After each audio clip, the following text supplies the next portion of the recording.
Berdoa selesai.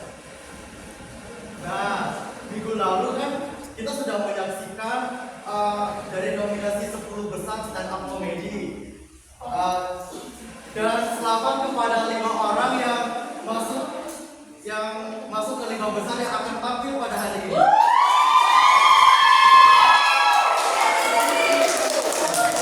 Yang masuk ke 5 besar yaitu Dika, Raffi, Dewi, dan Kristi.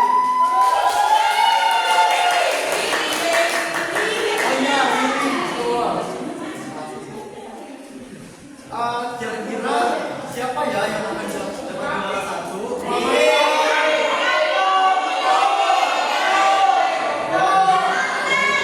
Penasaran kan? Baik, langsung saja tanpa berlama-lama kita akan menyaksikan penampilan pertama dari Diki Mawal Sabtu.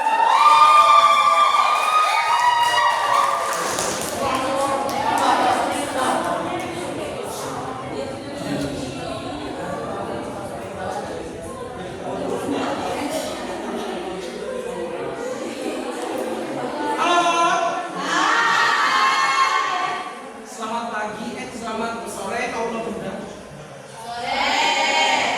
Terlihat bersemangat sekali menempuh mata kuliah di siang sore.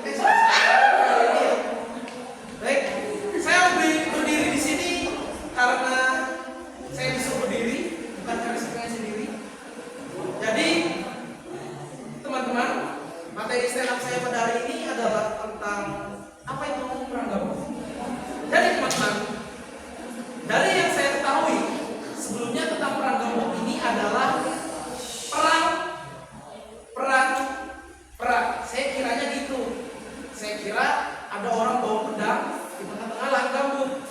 Saya kira ternyata enggak. Ternyata ada orang bawa senjata juga dicangkul ya tengah sawah. Dan ini dia sedang berdebat nih dengan orang yang mengandalkan teknologi di masa kini. Jadi teman-teman, penting untuk diketahui perang gabung ini semata-mata karena dua pihak ini mengandalkan ideologinya masing-masing tentang kemajuan dalam pertanian. Kita masuk pada kubu yang pertama. Ada kubu yang isinya baby boomer, bapak-bapak, ibu-ibu yang mengandalkan cara tradisional. Mereka percaya segala sesuatu bisa diciptakan secara alami. Contoh saja, mereka bertani pakai tangan mereka. Ada yang bertaninya mundur, ada yang bertaninya maju.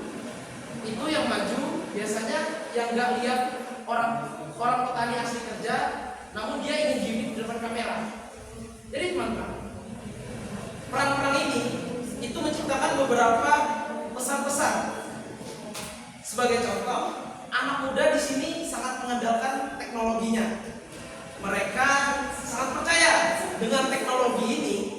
Mereka tidak perlu capek-capek bertani. Kalian contoh aja, robot itu pergi ke sawah subuh-subuh. Ngapain dia pergi ke sawah subuh-subuh? Karena dia ingin memanen sawah tersebut. Sedangkan tuan tanahnya sendiri itu tidak perlu bangun subuh-subuh. Yang ngapain bangun subuh-subuh? Orang bangun jam 8 aja pada ngaret kok, males-malesan semua. Nah teman-teman, jadi robot ini itu difungsikan untuk memanen sawah itu sendiri. Itu bagi ideologi teman-teman generasi muda yang mengandalkan teknologi. Di sisi lain ada generasi tua yang mengandalkan cara tradisional tersebut. Dia mengatakan kami bahagia walaupun tanpa teknologi. Lalu generasi muda ini membantah, lah terus kalau bahagia kenapa sekarang bapak bikin akun Facebook dan sering upload kesehariannya? Kan gak masuk akal. Begitu. Lalu si bapak-bapak ini membantah, lah itu dulu kan ini kan yang saya bahas pertanian, katanya begitu. Ya tetap aja pak, bapak aja ngupload, anaknya lahiran ngupload, anaknya bisa jalan ngupload, bapaknya panen sawit ini dan segala macam ngupload, kan sama aja bergantung sama teknologi. Kan tidak relevan gitu sama omongan yang diutarakan oleh generasi tua ini teman-teman. Jadi Generasi muda di sini sangat-sangat menekankan bahwa teknologi ini sangat penting dalam membantu pertanian, sektor pertanian terutama. Sebagai contoh aja, kemarin kami mengerjakan tugas video tentang latihan peperanan dengan tema seperti lahan gambut juga, perang antara dua kubu. Yang pertama itu ada kubu Pak Rapi. Dia menggunakan teknologi kepada warga-warga ngawur ini yang gak mau menerima teknologi. Pak Rapi ini udah memberikan solusi dan segala macam, tapi kata Pak Rapi apa hasilnya? Mereka tetap nolak. Pak Agus dengan pendiriannya dia tetap bilang, ngapain capek-capek ini? Kan bisa bakar lahan. Lah kalau dibakar lahannya emang ada hasilnya? Gak ada, kan harus jelas gak dapat warisan dong. Jadi teman-teman, perlu kita garis bawahi di sini, perang gambut ini bukan hanya sekedar perang tentang perang lempar-lemparan ideologi, perang adu pemikiran tentang sektor pertanian ini bagaimana. Namun perang ini juga mengajarkan kita tentang keseimbangan. Sebagai contoh, tadi bapak-bapak yang menggunakan Facebook untuk mengupload kesehariannya. Bayangkan jika dia menggunakan tersebut pada zaman dahulu. Ini lagi ngarit. Dia ini sambil live streaming. Jadi kalau sawahnya nggak panen, minimal dengan TikTok. Gitu. Lalu teman-teman, sebagai contoh aja, ibu-ibu kalau siang hari dia capek ngangkut gambar, bisa tuh kan isi waktu luang setelah makan siang, biasanya mereka pada ngobrol-ngobrol pada zaman dulu. Kan bisa itu isi waktu luang dengan contohnya apa? Jadi teman-teman, ini adalah pertanyaan saya sudah merawatnya selama 10 tahun dan ini hasilnya. Kan bisa gitu, mereka kan bisa ngisi waktu luang dengan beberapa hal positif terkait teknologi sekarang. Positifnya dalam artian selagi nggak kritik-kritikan segala macam kan bisa tuh sambil rekaman live, sambil bertani. Ayo guys, ayo. Like, tap, kasih gipsingan. Ternyata apa? Yang dia campur bukan tanahnya, kakinya dia. Itu teman-teman. Baik teman-teman, mungkin tidak banyak yang ingin saya sampaikan pada sore hari ini terkait perang gambut tadi. Itu hanya sekilas saja, karena yang 2 kilas nggak ada. Baik teman-teman, izinkan saya berpantun sebelum saya menutup stand up saya pada hari ini. Ubur-ubur ikan lele. Ikan lele ubur-ubur. Ubur-ubur ikan lele. Terima kasih Le.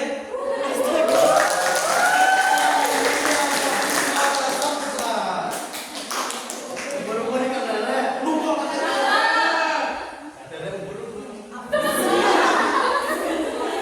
Gimana? Keren kan penampilan dari Diki? Baik, selanjutnya ini adalah laki-laki yang tampan. Kira-kira siapa? Yang tampan ini? Kita sambut saja. Laki-laki tampan, Muhammad Rafi.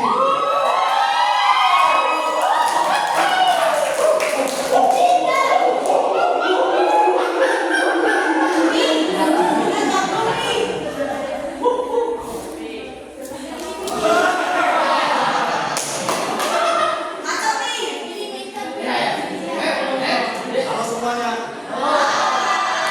Apa kabar? Sebelum kita membahas tentang lahan gambut, saya ingin cerita tentang dulu. Seperti yang kemarin. Pasti kalian sudah tahu apa yang saya ceritakan. Itu tes yang waktu kemarin.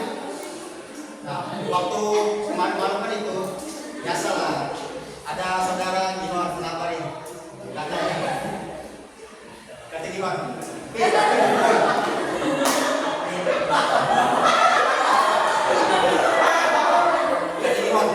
Nanti kumpul di tempat biasalah saudara kita.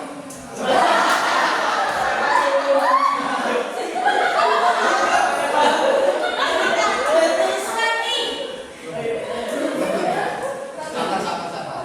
Nah, pas kami sudah berkumpul kan itu kan orangnya sudah 5 orang. Nah, ada 1 orang yang belum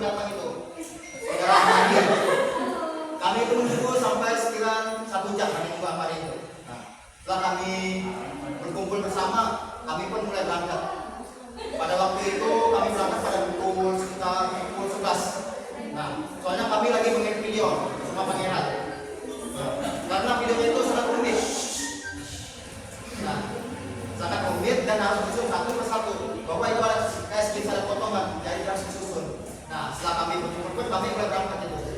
Nah, setelah mulai berangkat kami kan itu sudah sampai lokasi. Nah, ini langsung aja lah, langsung biar cepat aja. Kalau jelasnya terlalu panjang. Pas kami sudah sampai dan kami pun pulang itu. Kami pulang sekitar pukul jam 1 lah kami pulang gitu. Nah, pas waktu itu kan kami kan ibaratnya sudah tengah malam. Nah, itu saya biasa kalau tengah malam itu saya nggak berani pulang. Bangga itu biasanya tuh bisa dibegal biasanya. Habis itu diselesaikan ada saudara Gihon. Nah, saudara Gihon ini memanggil saya. Pi, kasih nyalakan kipas nomor 3 yang paling kencang. Setelah saya ada saudara Not, dia tidur. Saya kasih putar nomor 3, 1, 2, 3, itu yang paling kencang. Setelah saya kan, saya kirakan itu kan ibaratnya kayak bom nyamuk. Nah, setelah saya tidur kan itu kan tidur kayak tentang kayak ini.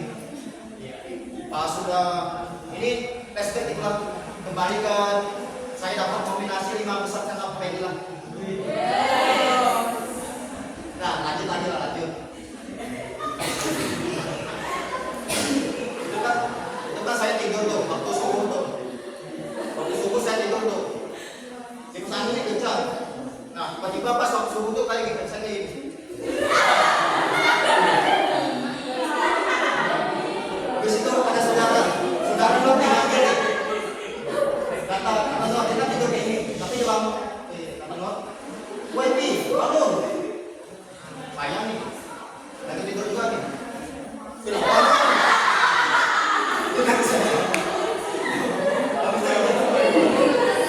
Habis itu dijawab saudara lo. Kata lo, bapak lagi tidur kayak gini biasa. Biasanya sering itu keluar liur. Nah, lebih ngomong aja. Woi Pi, kamu langsung nominasi 5 besar sama komedi. Wah, langsung di saya kan langsung tidur kayak gitu. Kan saya nih, makin bentar.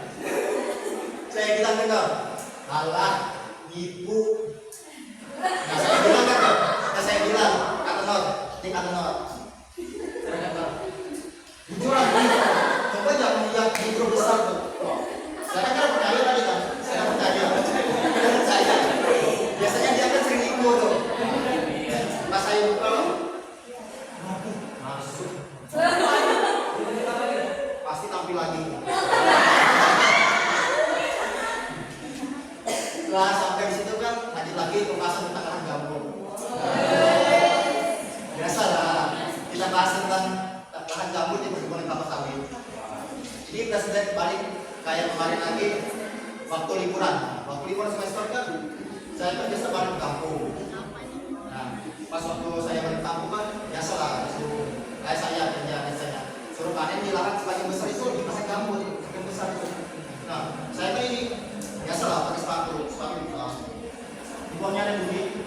Nah, waktu kemarin itu pas saya mau jalan tuh, rupanya ada duri ketancap. Nancap nih. Pas saya lihat tuh rupanya yang nancap. Nah, pas setelah nancap itu rasanya memang seperti bekas rasa sakit seperti mantan.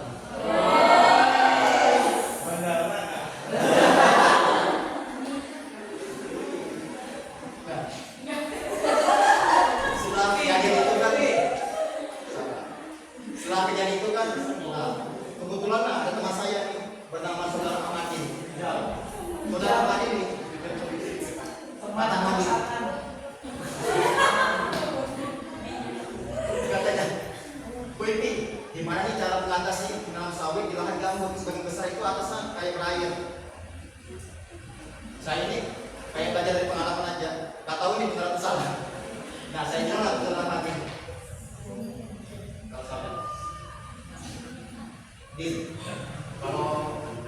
Kalau kami biasa pun tanah pun di sebagian besar tanah sawit itu biasanya kami ambil tanah itu kami bentuk sebagian besar itu di atasnya supaya nggak terlalu kena air, jadi otomatis subur kayak gitu.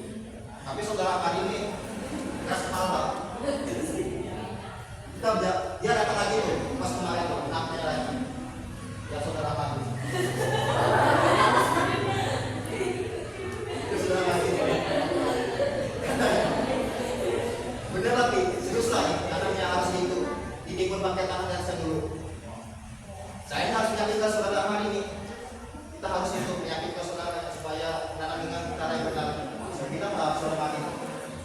Jadi desa itu sebagian besar rata-rata penduduk tuh kalau mempunyai lahan gambut tuh biasanya selalu biasanya kayak ada airnya. Jadi otomatis tuh tanah itu harus ditumpuk. Jenis air dia harus dari atas dulu sampai ke atas baru ditanam. Nah itu cara modern lah. Kalau cara aman ini dia pakai sistem dahulu, sistem yang dibilang zaman dapur bukan. Ibaratnya zaman tradisional lah, orang tradisional. Nah, setelah itu kan kami kan boarding nih dengan saudara kami nih, lama nih boarding nih. Nah, setelah itu saya memanggil lagi saudara kami, Dik, datang yang lagi di budaya biasa.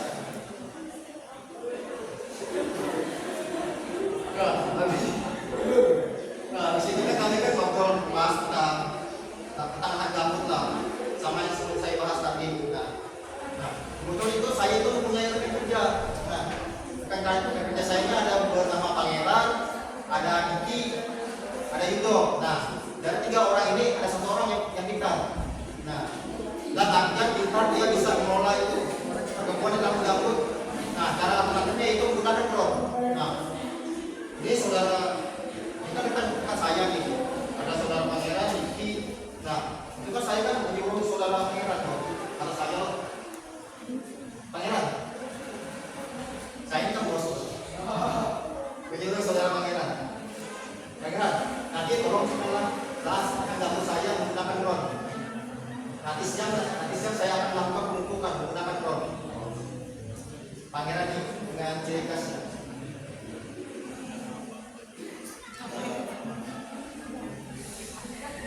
Kata Pangeran, nyampe dengan saya. Siapa?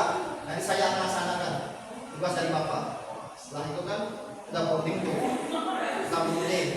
Habis itu biasalah rekan kerja saya nih, saudara Ahmadin. Nah, ini nih Ahmadin nih, dia mempunyai rekan kerja yang berkotakan, ada Nur, ada Febranus, nah dan ada Aman. Nah, dari 3 orang ini ada 1 orang yang ngelek nih. Ada yang bisa tebak siapa? Biar aku yang bilang. Bercanda. Nah, ketika Ahmadin kan biasa, dia disuruh juga mengecekkan sebanyak besar gambarnya menggunakan drone. Gara-gara dia ingin menanam perkebunan kelapa sawit. Nah, di mana-mana aja tapi ada lahan gambutnya. Nah, di situ harus dicek. Nah, sudah Ahmadin yang punya drone nih. Salah. Kata Ahmadin.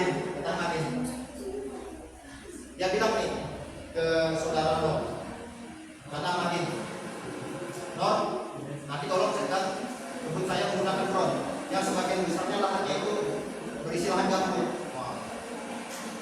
Baik lagi nih saudara Nur, Nur ini mikir, saya ini tidak bisa menggunakan drone.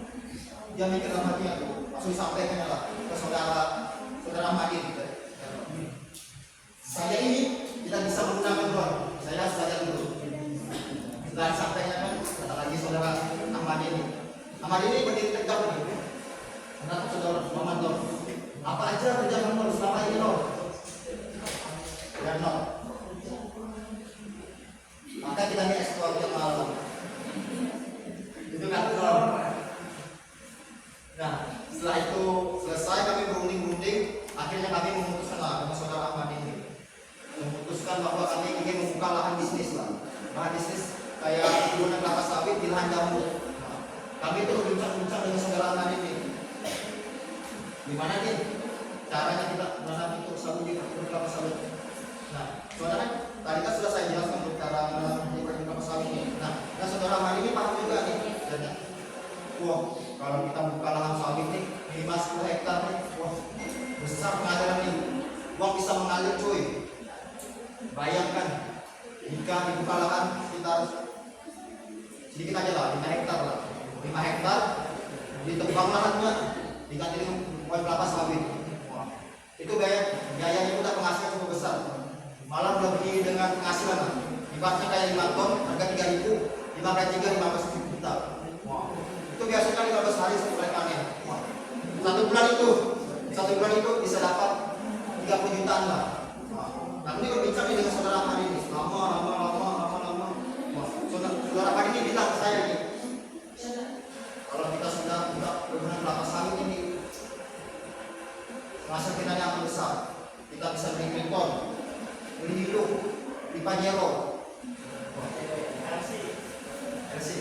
Bahaya, tidak boleh. Bisa saya kan ngobrol lagi dengan saudara Madi ini, melanjutkan tadi pembicaraan itu. Nah, saya bilang lah saudara Madi ini, wah benar Din, mending kita buka langsung aja di mana kita itu sudah besar tuh. Setelah kami berbincang kan, nah pas sudah waktu tengah malam kan, akhirnya udah Madi itu nyampe ke sesuatu. Kata kami, itu cuma hayalan kami pada waktu tengah malam. Saya rapi, terima kasih.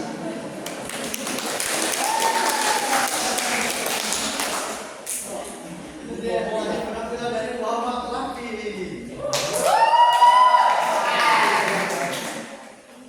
Sebentar, ada profesor telepon saya. Halo, Prof. Hah? Perempuan cantik. Riva, ya. Kita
drone untuk menyiram sawah, menyiram sawah-sawahan ya.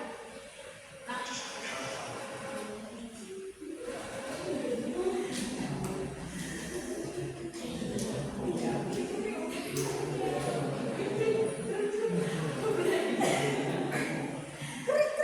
menyiram sawah.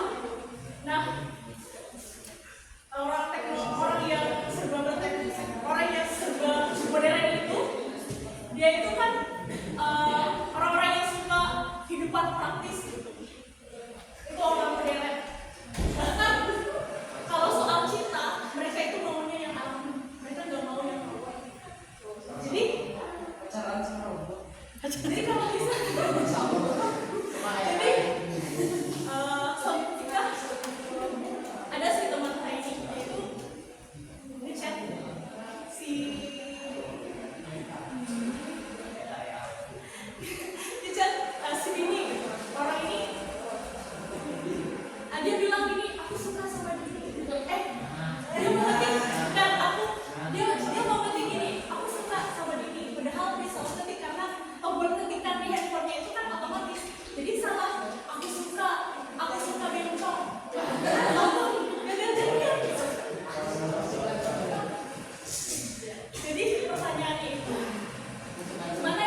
mikir tentang itu Pak, tapi gimana kalau lahan-lahan itu kita bakar? Nanti kita dapat kayanya tapi miskin selamanya. Terus Pak Badal bilang, saya nggak peduli sama kalian semua. Yang penting saya pakai kapak emas.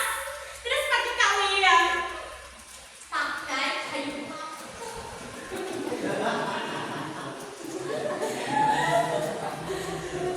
Terus si Tina nih jawab nih, tapi Pak, kalau Bapak mikir kayak gitu, lahan gambut itu ibaratnya tuh kasur bulu angsa. Kalau kita bakar, kita nanti tidur di kasur angin. Seperti hati-hati di sini yang cinta, itulah. Terus juga nih, terus juga nih, terus ya, terus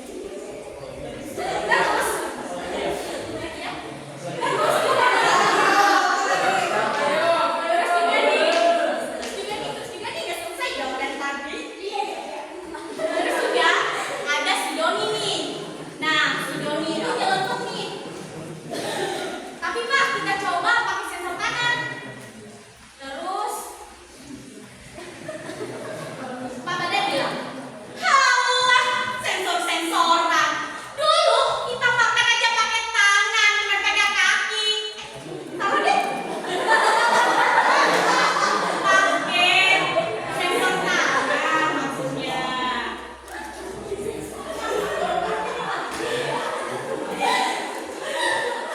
Terus Pak Badar mulai mikir nih. Iya juga ya. Gimana kalau lahannya saya bakar? Nanti uang saya juga ikut kebakar lagi. Terus si Doni jelekin. Bener bos. Nanti kita dapat ruginya, batuknya juga dapat pula. Terus juga nih, Pak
Separuh apa saya juga, dia bilang begitu, saya kaget dong.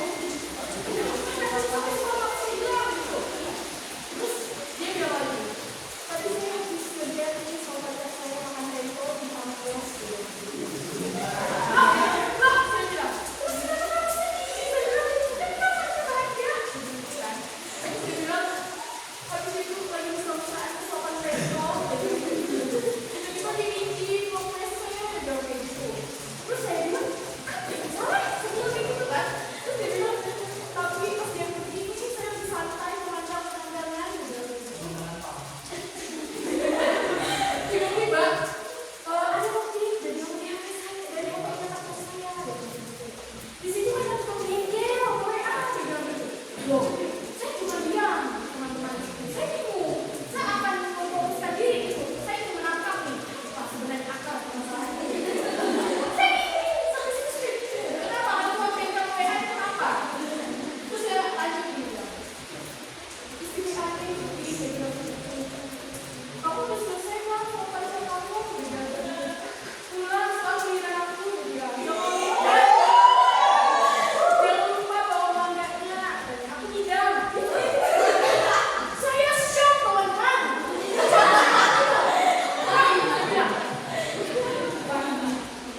luar biasa.